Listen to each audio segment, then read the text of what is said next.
Assalamualaikum. 11th standard. We have started with chapter number 2, that is systematics of living organism. In this chapter, the portion that we have to be completed this time is silent features of 5 kingdom. In that we have studied kingdom Monera. In kingdom Monera we have seen Archaebacteria, we have seen Eubacteria, and we have also studied Mycoplasma. Then we have also started with, we have already started with second kingdom, that is kingdom Protista. In kingdom Protista, in the last lecture, we have studied plant-like Protista and animal-like Protista. And today we are going to study the third one, that is known as Dinoflagellates. Dinoflagellates, these also belongs to kingdom Protista. Dinoflagellates, if you see these organisms, these are mostly aquatic, and as these are aquatic, they are mostly marine. They are found in seawater. Marine means they are found in seawater, and they are photosynthetic. Photosynthetic means they can prepare their food. Then next one is the cell wall. As they are photosynthetic, the cell wall, the body wall is made up of cellulosic stiff plates. You can see the body wall. These are made up of stiff plates. Plates are there. With the help of this, the body wall of these are different plates with the help of which the body wall of the dinoflagellates are made.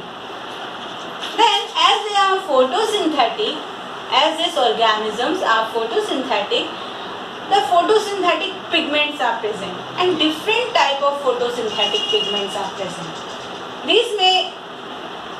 This can be yellow, green, brown, blue and red. Okay, different kinds of photosynthetic pigments are yellow, green, brown, blue and red. The example of these dinoflagellates is Goniolax. If you see this Goniolax, this is the diagram of Goniolax. This Goniolax is responsible for famous red tide. If you, as I said, these are marine, they are found in seawater, that is sea and ocean, sea as well as ocean. So if we see the sea, sometime what happen, the red tide, if we visit sea, then we can see red tide. Red tide means the sea appears red. Okay, we can see the sea is appearing like sea has changes the color from blue to red. And why this happen? This is because of the Goniolax. Okay, this Goniolax, this is responsible for the famous red tide. Okay, so dinoflagellates, these are marine, aquatic, and they are photosynthetic. Then these are made up of cellulosic stiff plates. If you see the body, it is made up of plates. These are known as plates. Then they possess a pair of flagella. So you can see flagella. Flagella is present. These are flagella and this is flagellate core. Then the different photosynthetic pigments are yellow, green, brown, blue and red. And this Goniolax, this is responsible for the red tide, and because of this Goniolax, the sea appears to be red.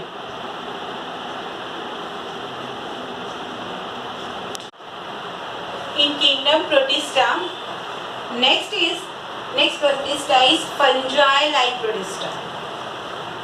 Now this fungi-like Protista, they belong to the group that is known as myxomycetes. They belong to the group. This group is known as myxomycetes. Then these are saprophytic organisms.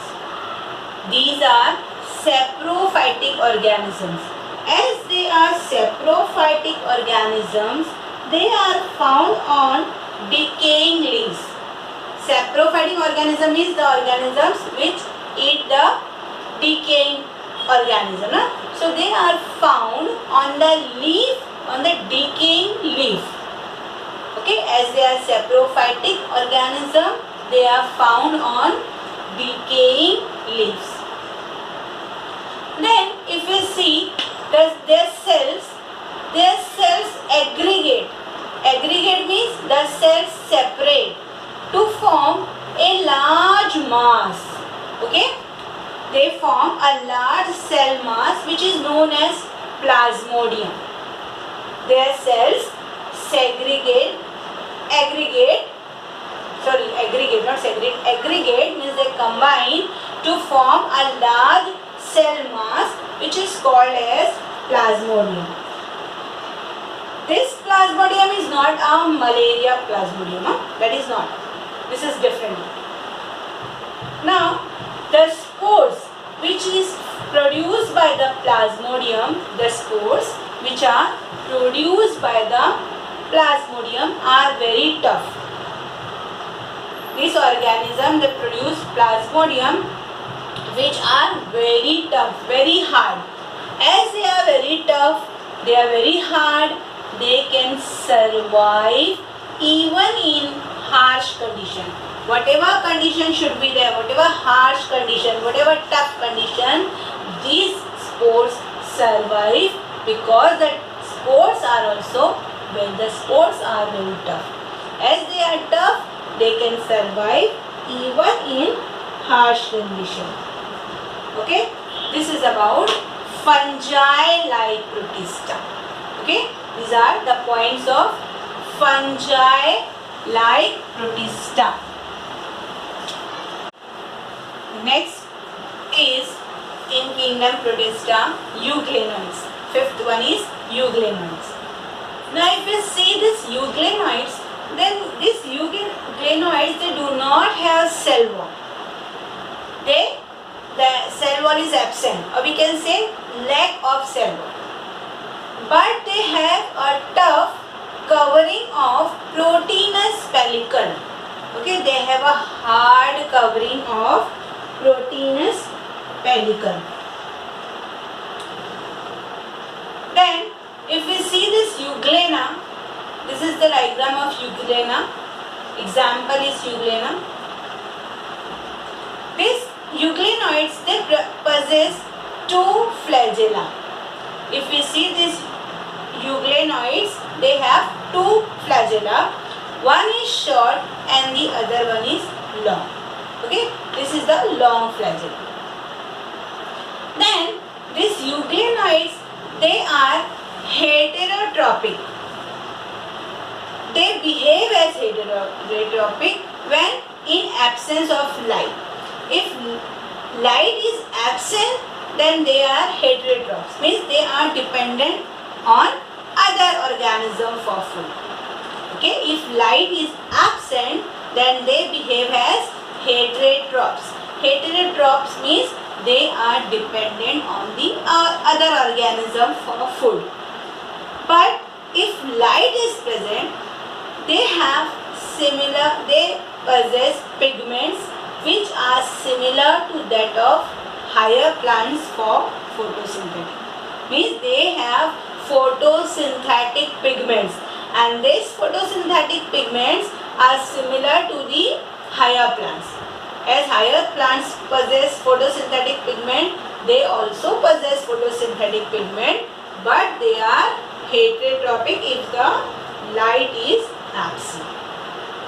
Okay, so student, we have today seen kingdom protista. In kingdom protista 5,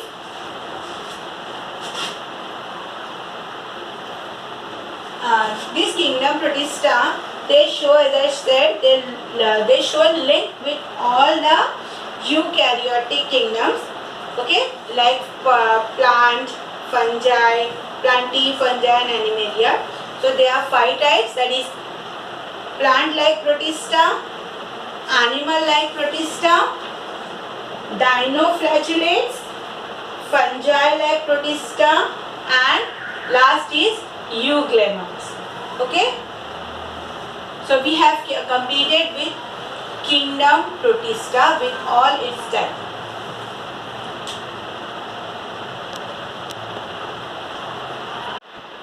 Third kingdom is kingdom plantae. Third kingdom is kingdom plantae. Now in this kingdom, autotrophs are included. All autotrophs are included in this kingdom. Then in this kingdom, semi-autotrophs are also included. Semi-autotrophs like the insectivorous plants. See, the insectivorous plants are present which feeds on the insect, like Venus flytrap, pitcher plant, bladderwort.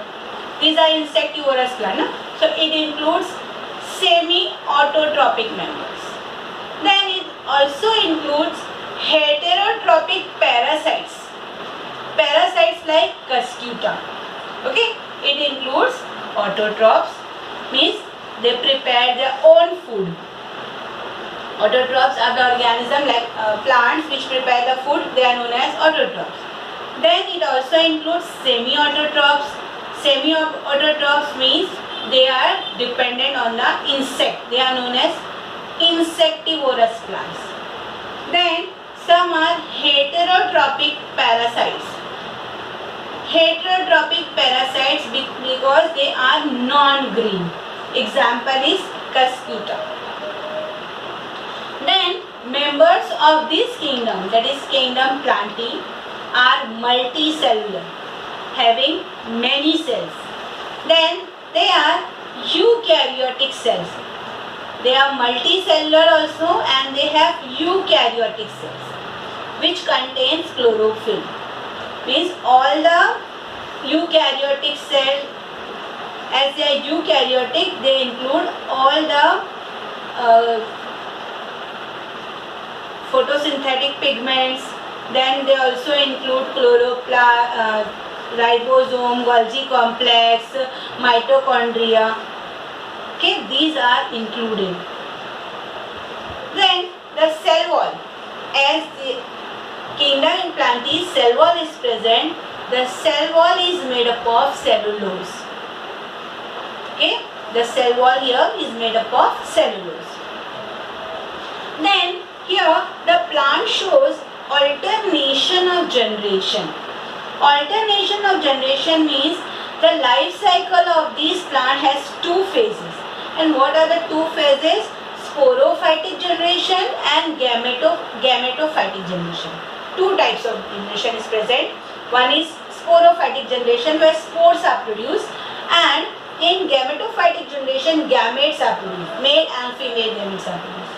Okay, so plants exhibit alternation of generation. Both the generation are formed, both the phases are formed. That is sporophytic and gametophytic. Then this kingdom plantae is divided into 2 major groups. If we see, kingdom plantae is further divided into 2 groups. And what are the 2 groups? 2 groups are cryptogams. Cryptogams and phanerogams. Cryptogams and phanerogams. Cryptogams are also known as cryptogamy, and phanerograms are also known as phanerogram.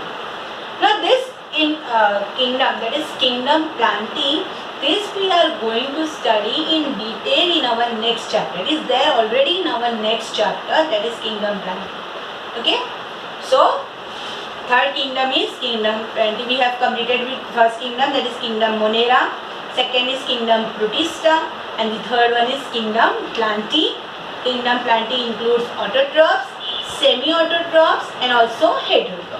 Then they are multicellular and eukaryotic cells. The cell wall is made up of cellulose. They show 2 two types of generation, that is sporophytic and gametophytic generation, and this kingdom Plantae is divided into two groups, that is cryptogams and phenologams. Okay, thank you.